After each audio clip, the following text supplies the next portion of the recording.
Hey, how's it going?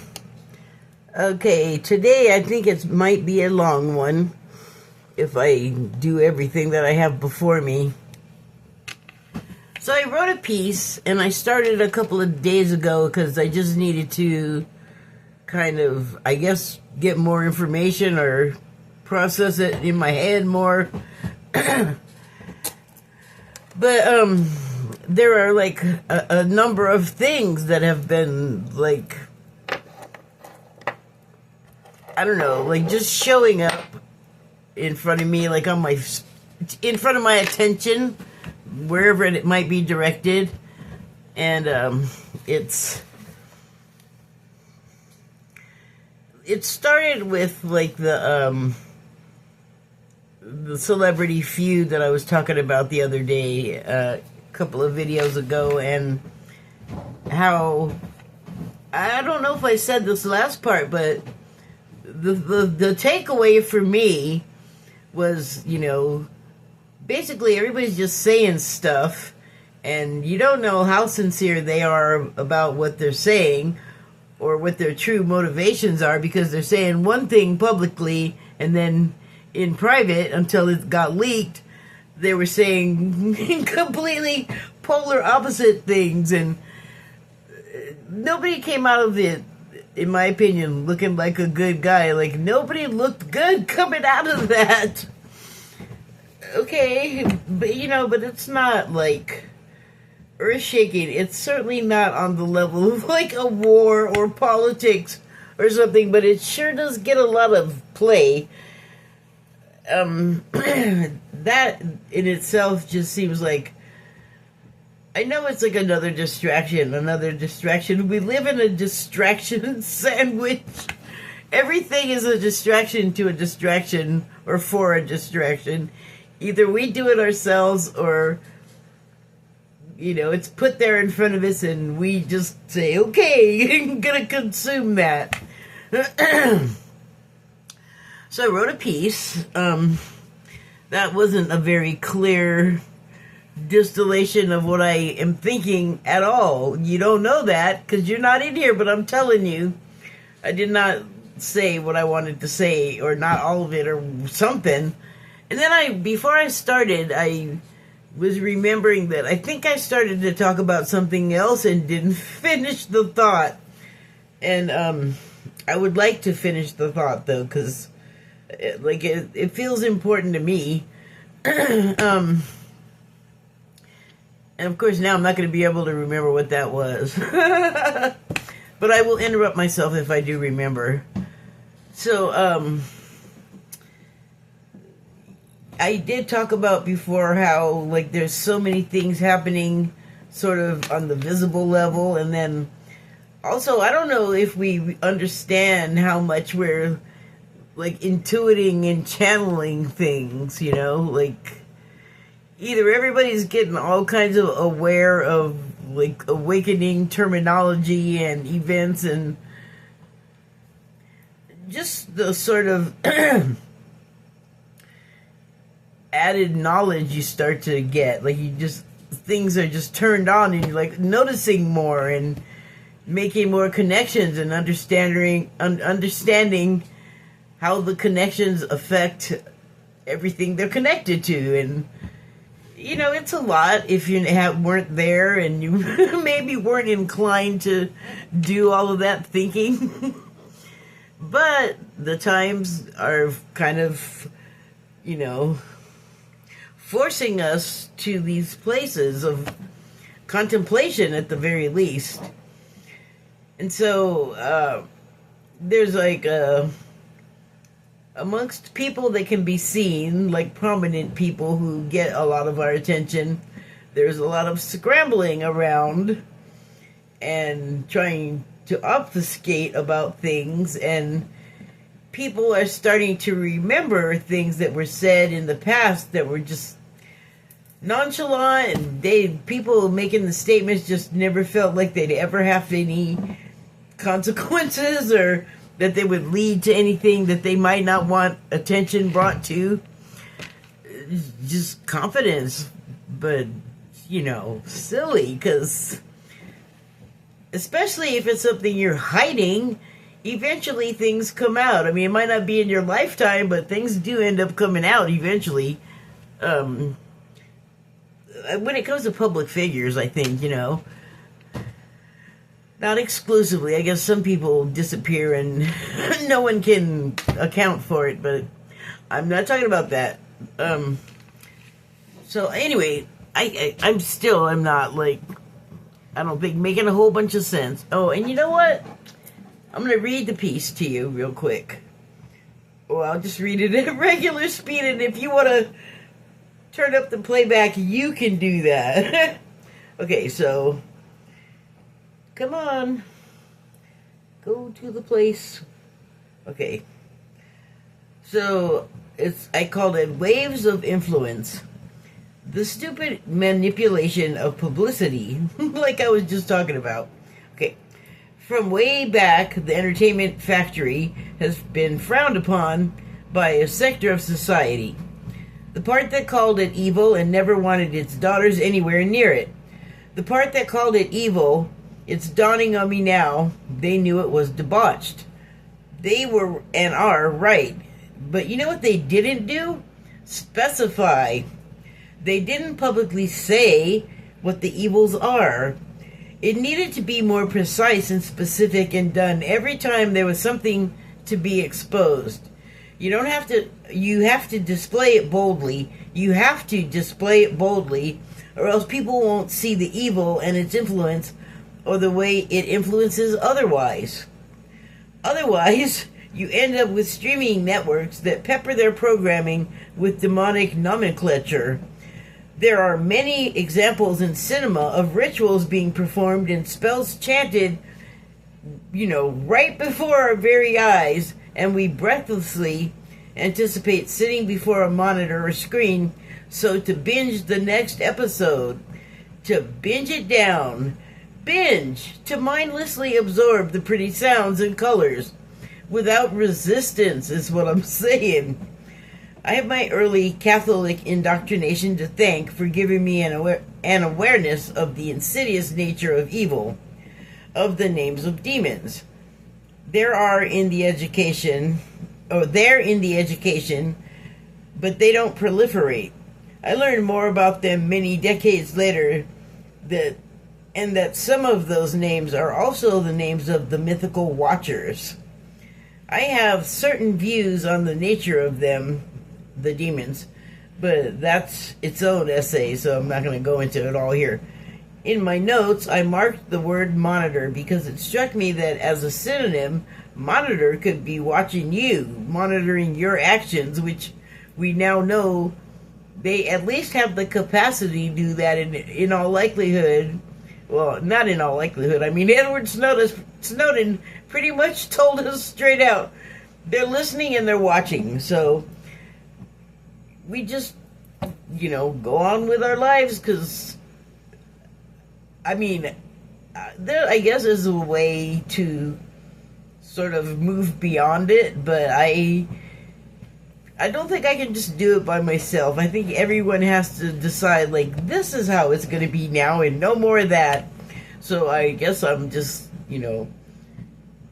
hanging around, doing my best until...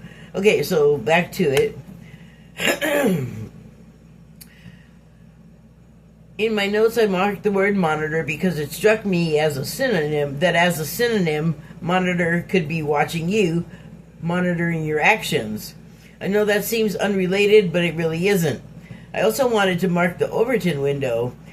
I'll let a reader search for that themselves if you're not familiar with the term. But I will briefly describe it as our growing acceptance without much of a fight of really terrible influence. I also learned to suspect/believe the church. It corrected something that I don't want it that way. I also learned to suspect/believe the church has long had some kind of transactional agreement with them, the demons. I could go on about that last bit, but that's for another time, but another time for all of that. The point is, the infiltration has long been past the point of saturation. The other thing I can thank the Jesuits for is the knowledge of how to recognize the ills of allowing the influences of vices, how to recognize how the ills of allowing the influences of vices look. Because of all of the warnings not to take up the vices, we have leapt the bounds of all of them, and we are entrenched. Gluttony. If we weren't already inclined to it, additives in food make us crave more of it. The co-creative corporate entities can then sell the weight loss industry, which in turn feeds the ill health maintenance industry. So it's just connection, all based around profit. You don't even need a religious background or interest to detect it anymore. Then there's the rise of the gambling industry. Its infiltration has caused outbreaks of ruin. I guess the personal failure and the attendant pain and misery is a glut, a feeding frenzy for all of the finance vampires as they profit as well. The newer type is the prediction market or something or other they call it. The new style betting sites like Kalshi and Paymarket, Polymarket, which are being allowed to skirt laws and regulations put in place to protect people. These are sublimated and circumvented by the current administration here in April of 2026 USA. A lot of money is changing hands and I think is leaving the country to be hoarded elsewhere. It's a budget and mental health deficit and we're not really clocking it. So this new thing I've been seeing that isn't exactly gambling, but I'm making a connection to it. It's this so there's this new thing that I've been seeing that isn't exactly gambling, but I'm making a connection to it. It's this accident settlement. Gosh, I don't even know how to term it. So you change that is not the word. No, I'm gonna have to go back and edit. I don't even know how to term it. Not turn it like a ship. I don't know how to term it, how to descriptively say it. Oh, that makes me mad. I did edit. I did go through this before I posted it. Okay, and I already fixed the first one. Like I fixed it. It just went back to wrong. I can't blame it on this though. I didn't put it on the iPhone. I put it on the other phone. I'm getting all kinds of sidetracked. Let me get back to the text. So this new thing I've been seeing that isn't exactly gambling, but I'm making a connection to it. It's this accident settlement. Gosh, I don't even know how to term it. Agencies, businesses, industry. I'm referring to auto accident settlement compensation places. Scams are more what they feel like to me.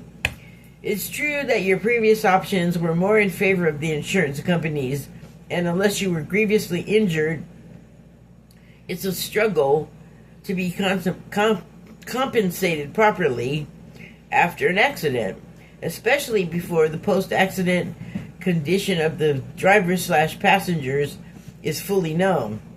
They know it can get costly later, and they want to escape responsibility earliest. Of course, people want better, and they deserve it. I'm just not sure this is the way. I feel like it would appeal to more criminally inclined types. Car accident scam teams already exist. I feel like they will overrun these places and create a dark swirl pool. A dark pull that will create suction on the economy. With the temptation and the lack of restraint, people today seem to not understand how it will create ripples of problems. Or care, I guess. Where'd it go?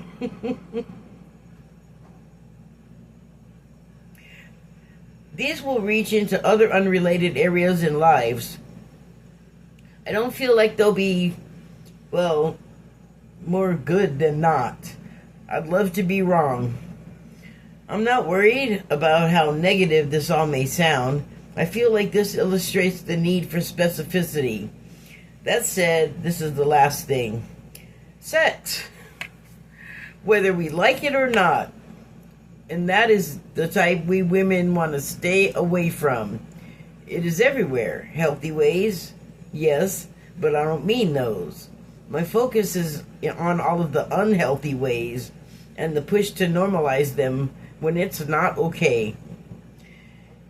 The ownership aspect, that misled feeling that this is fine to control from a position of master to slave dynamic. And I'm talking about people that are taking that 100% seriously, where there, like, no safe word exists, because that it's not that. It's, you know, I'm talking about people that think they just own you, like your thoughts, where you go. You know what I'm saying? Like, we've heard about different varieties of this kind of people, so that's who I'm referring to here with the ownership aspect. It's not fine when it isn't a shared desire. Not okay. Okay? No means no, not ignore my wishes and my physical sovereignty. To not restrict, restrain, and physically prevent my freedom. When there's consent, I suppose, go for it. Otherwise, do not. Don't, for example, traffic other people. Don't turn your back on survivors unless you want to appear complicit. It's not really anyone's job. Oh, great. I can't believe I have to re-edit this. It's so hard. It's not that hard. It's not really anyone's job to instruct each other on right versus wrong, right or wrong. Presumably, we learn it in our youth. We're expected to carry it into adulthood. To recognize that it's not okay to do to innocent others what someone that you resent someone having done to you. Forced upon you, whether you liked it or not. That kind of thing is for us to resolve, to find healing for that which we know requires it. We can direct ourselves not to do it except in extreme psychological cases. When we weaken, we give into temptation and do what we know we shouldn't. We have given into what then? Evil. We shouldn't help shroud it or justify it either, especially if the need to not be embarrassed by the knowledge that someone associated with you. Oh, I guess I didn't really spell that out very well. Especially if the need not to be embarrassed by the knowledge that someone associated with you is over the victim's pain, embarrassment, and hopelessness. That person who would put their own welfare before that of the victim is embodying evil, feeding it and giving it life. What the fuck are you doing? Stop it. The smallest contribution aids the beast, in my opinion.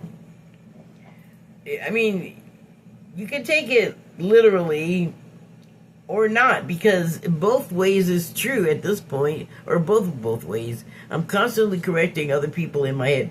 Both ways are true. So,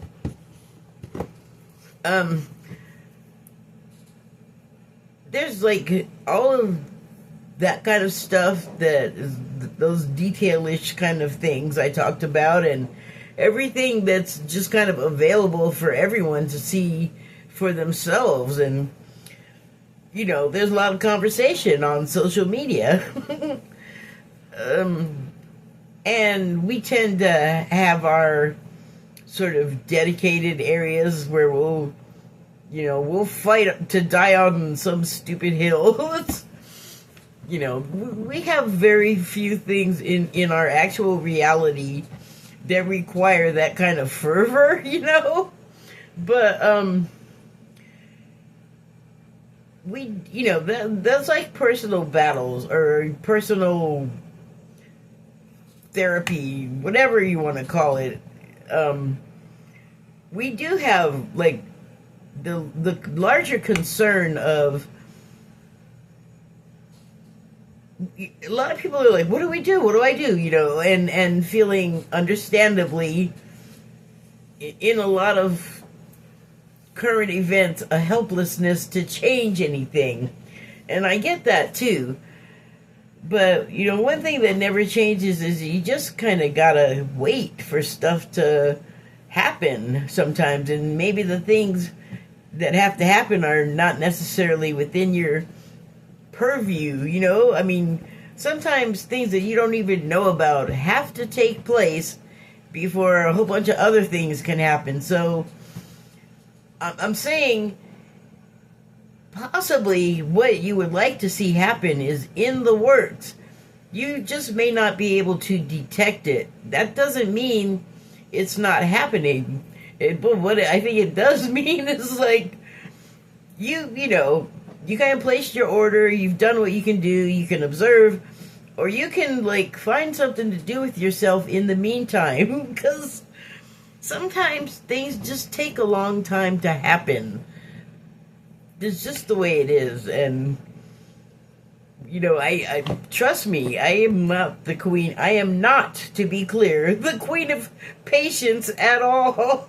Far from it. I've been working on it, but, you know, I mean, I wouldn't count it on high on my list of virtues. My point here that I'm eventually going to get to is to get through all of these times and all of these feelings of, like, oh my gosh. If I just talk about how I feel, I definitely feel, like, off and on anxiety and, you know, like, intermittent helplessness. You know, rage sometimes, or just plain frustration. I can still be shocked, so, you know, that's still fired up. But all of that stuff is like, you're all, like, your setting is on something that it's not healthy to be at that setting, like, all of the time. You have to find ways to not let it, you know, sort of overwhelm you. And it's not all gloom and doom. Like, what looks like gloom and doom, what we have grown up thinking was gloom and doom, even, and I'm talking about deaths here, like mass deaths, they're all part of a bigger picture that, well, first you have to understand that there's a bigger picture to be seen, and there's more steps from there. But on a level, every person that we lose has made the decision to be a lost person long time ago. And it's a perception thing, you know, like, you don't start out, most of us, I don't think, in a place, or I know I didn't, in a place where I was like, you know, either I'm doing stuff because it is written and I'm just a little machine going do-do-do-do because there's already a plan, or there's a plan, you have a part, but you have free will, so what you do isn't necessarily written in stone, but what you have to, I think, maintain, if you don't want to stick to the plan, is an eventual goal that you had in the first place. And it's a shared goal. And anyway, if you can look at it that way, I have found that it's less upsetting, the losses, even though I'm not saying that they're not upsetting and dramatic. And I think if you can't see and feel those things, I think that's a problem. I think that's something to worry about. And you're meant to. You're built to feel stuff. I mean, seriously, you are literally wired to feel emotions and physical pain and feel, like, empathetic pain when someone else gets hurt. That is the operating system. But it can be overwhelming, and so point that I'm so laboriously trying to get to is, for me, I just thought, you know what I can do? Like, the most, and it really is effective in ways that you wouldn't even consider, but if you calm the hell down, you're going to inspire other people to be calm. If you are out amongst people, and even if you're not, you know, like, have you walked by the creepy place that you don't even know if somebody's in there or not, or anything, but you just walk by it and you just know it's a creepy place? That's how hard we emanate energy. So, creepy places have a special thing going on, but there's like the mean old man house, the lady who screams at you house, you know what I mean? There's, you get to know. You know, if you get around those houses, there's an energy there. So it's like a similar kind of thing, I feel like. You emanate calm within, and you will also generate calm and inspire it from without. And that is powerful. I think that's more powerful than we realize. But when we're upset and agitated, whatever it is, eventually I feel like peace is the goal, you know, like when you're feeling out of sorts, you want to feel peaceful because it feels better. And so, and that sounds probably simplistic in the face of the huge, you know, things going on. I was going to say problems, but I don't know if problems is accurate. Just they're events that are going on, and they're striking, and they make us emotional. And if you can't, like, immediately depose your president or something like that, you can serve yourself and others by becoming calm. Because you know what? Like, what if you take a couple of hours and just do the most relaxing thing you can think of for your own sake and by association for everybody else's sake? All of the stuff is like, you taking a long bath and having the tea break is not going to stop these events from transpiring. And you can, the team can take it if you take a break. There's plenty of us on the field playing, so I don't know why I just went into a sports metaphor, but there you go. So yeah, if for no one else's sake than your own, seek calm. Yeah, I mean, I don't have to explain that, right? If you're out of ideas and you can't, I don't know, go on the internet.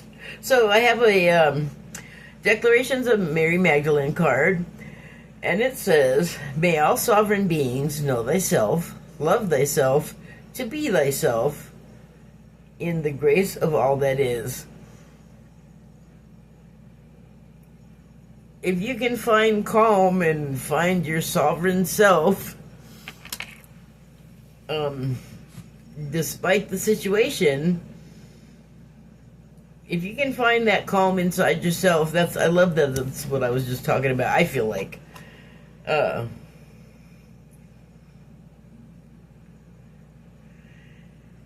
last part of the sentence says, "in the grace of all that is." I feel like that's like peacefully existing in your environment, you know, amongst your people, like on your land, whatever it is. It's like you bring the grace wherever you are, I feel like. And then, like,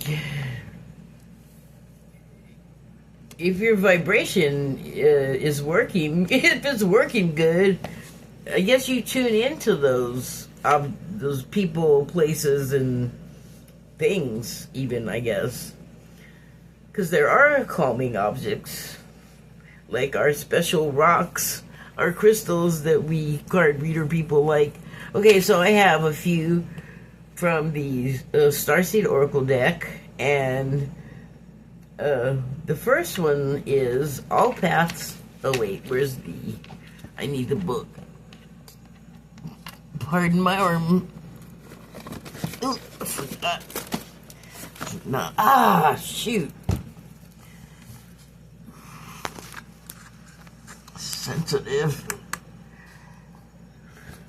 This box is not normal. You have to remember to pick it up on one of the parts that's not going to come apart in your hand. That's not the book. They're excited to get out. Okay.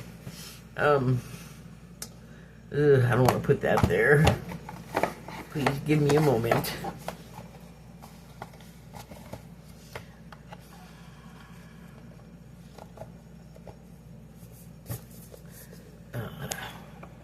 Okay, don't want to put that there. Just okay. That got precarious for a moment. Okay, what do we got here? All paths lead home. Let me get a look at this.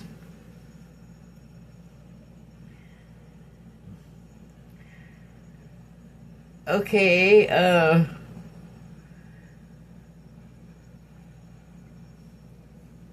this has given me full-on Antarctica vibes, because it looks like the horizon up there is like an ice wall, and up here is the sky. And then, I don't know if that's like a crystal column or ice or what, but at first I thought it was like a island situation, and I was thinking of Atlantis, which there was, I guess, I have heard in a channeling that there was more than one Atlantis location, and also time, I guess. I don't know. I mean, it was just a set in passing so briefly, but I know that it was a place with concentric islands as its structure, which I'm just realizing now that's also very much like how Stargate looks in Stargate Atlantis. Okay, so anyway, here is the card. It's very beautiful. I'm not really sure what this woman is doing here. Well, there's a maze, so I assume she's making her way through the maze, and this structure, or it looks like more ice, but it looks kind of special. I don't know, there's like a stage-looking area back here. I'm not sure. Let's consult the manual and see what it's about. All paths lead home. Okay.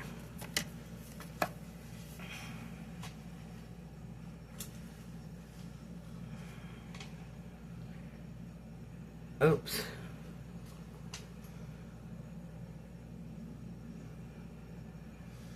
Oops, God, I almost threw it on the floor.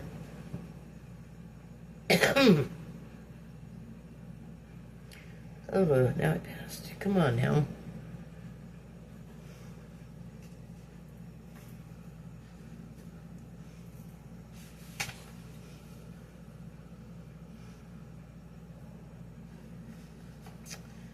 Oh my goodness, they've been giving me so much trouble just to turn a page. Okay, all paths lead home. Get some good light here. The subtitles are Inner Authority, Intuition, Turn Your Gaze Within. That was where I was saying you could find the calm in there.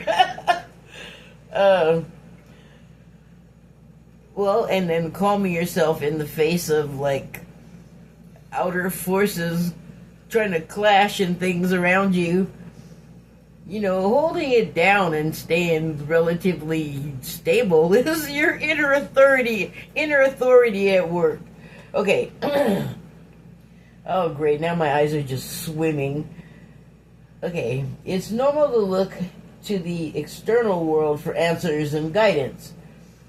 What's revolutionary is turning your gaze inward. You're being called to source your guidance from within, to study the terrain of your inner landscape, to develop a reliable relationship with your soul. The more time you spend connecting with your soul, the deeper the connection will become. The challenge for empaths is staying connected without cutting off from the world. The best way to do this is to develop a daily practice that helps you to keep checking in, to draw on the wisdom within, and let that be the authority in your life. If this card appears, you may be called to develop or switch up your spiritual practice, to get in the habit of turning your gaze within, getting centered for the day, before consuming anything from the outside world. To start from a feeling of at-homeness, and throughout each day to find simple ways to keep coming home, in quotations. This doesn't mean switching off from the realities of today's world. We need as many conscious people as possible. We need... Oh, I already said that. We need as many conscious people as possible living with their eyes wide open. Rather, it's a call to start your day from a place of connectedness, grace, and devotion. So when you go out into the world and when you let the world in, you do it from an unshakable state of being, a state where you draw your strength, authority, and guidance from a place deep, deep within. Still waters run deep, and water's still waters if they're not calm. Starseed Soul Inquiry. How are you being called to turn off your gaze, or to turn your gaze within? Sorry, I don't know why did turn off have to jump in, but I was specifically thinking about turn off the outer world when you're trying to turn your gaze within, and also stay calm. Yeah, you gotta temper that stuff. Okay, we got here. The next card is Fall Into My Arms.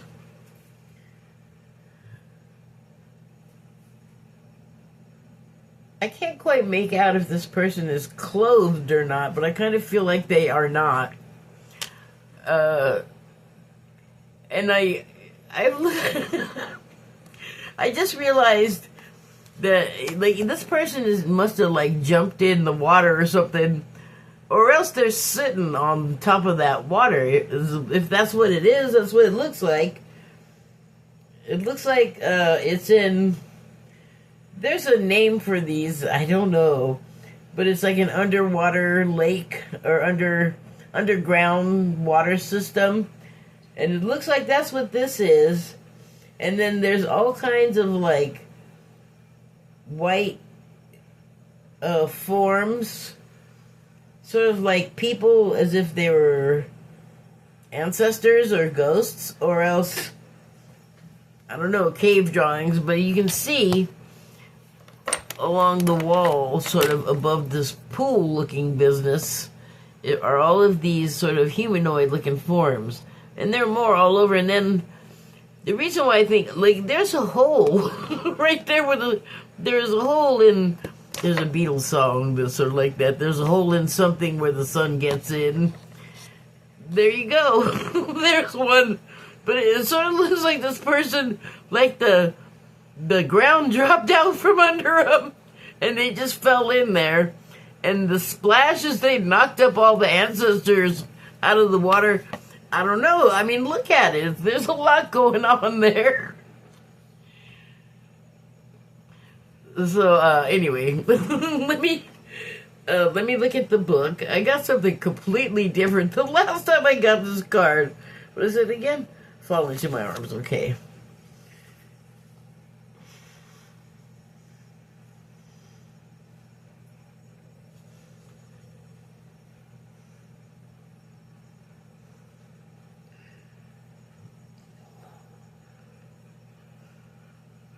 Oh, come on. What? Here we go. Fall Into My Arms. So the subtitles are Surrender, Holding the Opposites, Extremes of Life.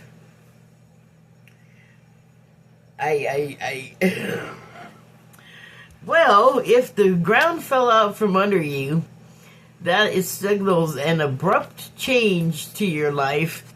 You were up in the light, and now you're suddenly in this completely other atmosphere that, I mean, if you fell unexpectedly through a hole, then you didn't even know this was down here, probably.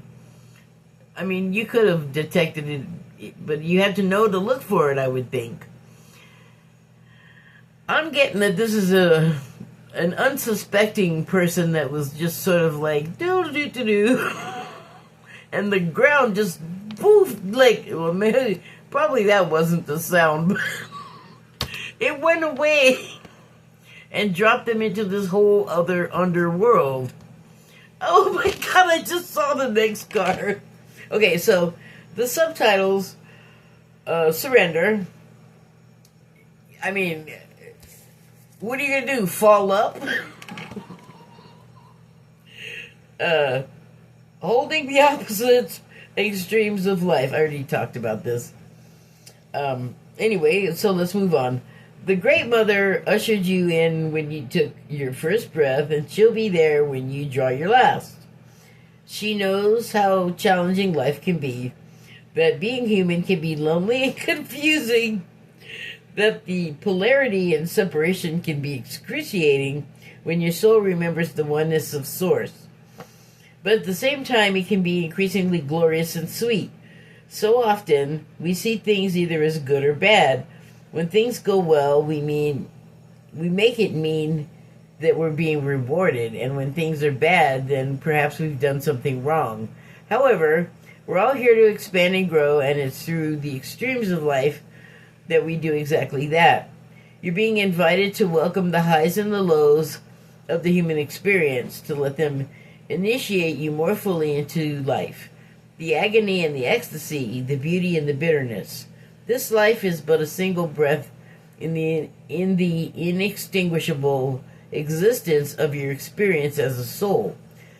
The Great Mother wants you to hand over your loneliness, worries, hurt, sorrow, fears, burdens, and doubts, to lay them on her altar, to fall fully into her arms, to remember that while these extremes are difficult, they can also be magnificent. The more wildly the pendulum of your life swings, the more truthfully you can say, I've truly lived. Starseed activation. Place the card on the portal of your heart and whisper the following. I'm not going to whisper. How are you going to hear it? And I'm losing my voice, so I'm ready to embrace the extremes of my life. I lay all that I'm carrying onto the Great Mother's altar and fall completely into her arms. So, actually, that kind of relates to what I was writing about, you know, like, when you see something, say something, basically, with the evil. And I was definitely using, like, terminology of a religious slant, for sure. But evil doesn't only, like, affect religious people. So I don't think it's about religion. Religion co-opted something that just exists as a part of life. And as a part of life, you don't want to ignore it. You don't want to be blind to it. You want to, like, be able to anticipate it for at least the very basic protection. You want to have an idea of what you're getting yourself into. And so I don't think it's a bad idea to be made aware that everything that you're used to and that you expected has good aspects and bad aspects. But unfortunately, the bad aspects are super powerful, especially at, like, disguise and deception, and have gotten us to get behind a lot of stuff that we don't understand is not exactly what we thought it was, what we were led to believe it was. And that is not about religion. That's about, you know, were you paying attention? Are you sensing there's something to be cautious about? Or what are you getting yourself into? That kind of thing. So here is the last card I have, and it's Inner Earth. Fall through the hole into Inner Earth. Oh, but look, he found his way out where he doesn't have to fall up. So that's a very beautiful landscape.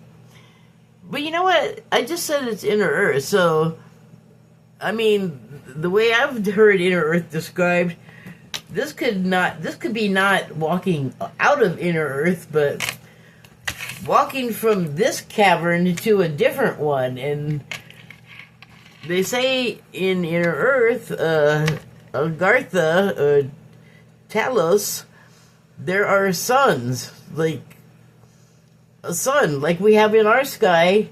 They have an inner Earth version. Oh my goodness, hold on a second. Sorry, excuse me. Again? Hold on, please.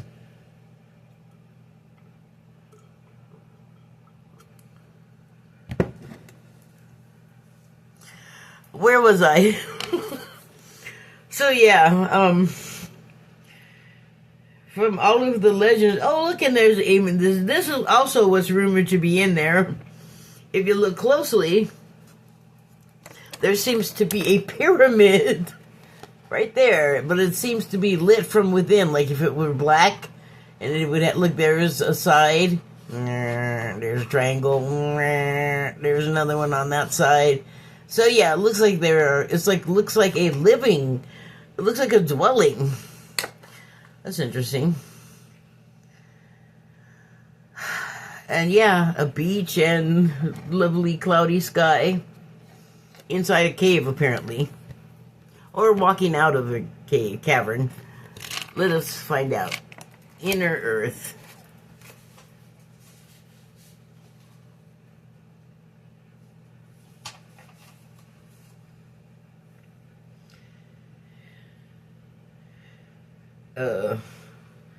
Alphabet much?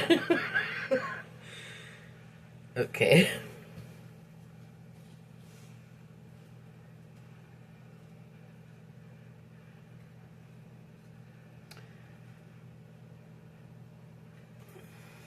Almost there. All right. Here we go. Inner Earth. Can't see. Not well enough. Okay, so the subtitles are, "You'll survive this." Wasn't I just saying that earlier? New solutions and beginnings. I guess you gotta have a new solution to a new thing. You can't just come up with some old, janky old solution for a new problem. Or beginning, sorry, there wasn't a problem, I added that. Delete! Ow! Oh my god. Ouchies. Okay. Inner Earth, also known as Agartha, is believed to be a hidden subterranean world within the planet itself. Many ancient cultures mention it in their stories. That is true. I mean, I've seen it. I saw it before I even had a clue about a woo-woo anything. Because I'm a sci-fi guy and I found it. There's supposed to be a good connection to people who love sci-fi and starseeds. Anyway, back to what I'm supposed to be talking about. It said that some of the beings of ancient lost lands, such as Lemuria, Atlantis, Ayavarta, went there. Hindu and Celtic lore mention caves and entrances to underground worlds. Tibetan Buddhism refers to the secret mystical city Shambhala, which is thought to be located in the Himalayas. Many have searched for inner Earth in the physical world, but without success. So the mystery continues. It is a place that exists in the physical or another level of consciousness. Oh, sorry, let me try that again. So the mystery continues. Is it a place that exists in the physical or on another level of consciousness? Yes, it's both, I think. There are solutions beyond what you can perceive, surprising outcomes to your problems and situations. resolutions that are in the best interests of all involved. If you find yourself facing an obstacle or feeling stuck and have no idea what to do, you're being reassured that there is a way out. You'll survive this and things will work out. If you're stuck in a rut, do something to shake up the energy and shift your thinking. Try something you wouldn't normally do. Soon you'll see that whole new worlds of solutions are available. Things that were previously beyond your focus will present themselves.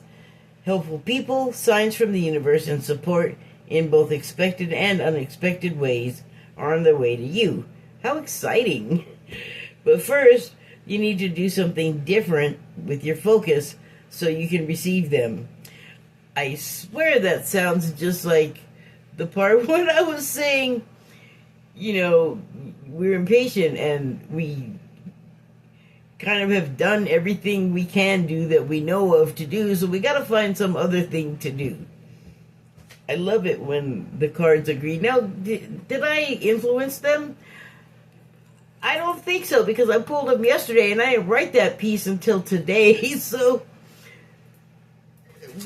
I don't think so. Not this time, perhaps other times. Anyway, okay. Oh, God, thank goodness I have an eye appointment. It's time for me to be whining about an eye appointment again. They called me. They're like, it's about time that you can't see again. They're so true. They're so correct. Sorry, let me get back to this. Things that were previously beyond your focus will present themselves. Hell, I already said that. Okay. Oh, I already read all of that. Okay, Starseed Soul Inquiry. What can you do to shift your energy or your outlook? Well, I already made a suggestion. If you can't think of anything for yourself, suggest it for somebody else. Suggest as many things for... you don't have to actually tell them. But, whatever you can do to, shift your focus, shift your thinking, shift your normal reality, just until, okay. So, as I'm talking about, stuff taking place where you can't really see the workings of what's happening or even be aware that, something is still, you don't know, is there something still going on? And the Warren Commission kept coming to mind. It has all day for some reason. And the Warren Commission is significant in what I was just talking about with the sort of null time. Is that the Warren Commission it was the investigation into the assassination of JFK. And it is ironic because the person that headed the commission, according to the recently released JFK files, the same guy that headed that commission also headed a commission of JFK's enemies that planned and executed his assassination. So that's really gross. But the whole thing that happened to him and his brother, and Sirhan too, they all got, stuck in the government chipper for reasons. Anyway, but the other thing about the Warren Commission is it took 15 years, and it's just garbage. It's a bunch of not true stuff, because, so the guy who headed the commission, Dulles, I believe his name was. He was the first person to run the CIA. So he wasn't in the CIA anymore, I don't think, when the assassination happened, but he hadn't died, he was in a gang. He wasn't blooded out, he was just unemployed. So look at those files. It's gross. The people and the reasons that they had for going after him the way they did. Like, I just can't believe that they would devalue a person over oil. That is just gross. But, you know, oil equals money equals power, and so that's very seductive, I guess. Also gross, in my opinion. Sorry, I gave you armpit again. I gave you armpit. I guess I'm done. Thank you and good night.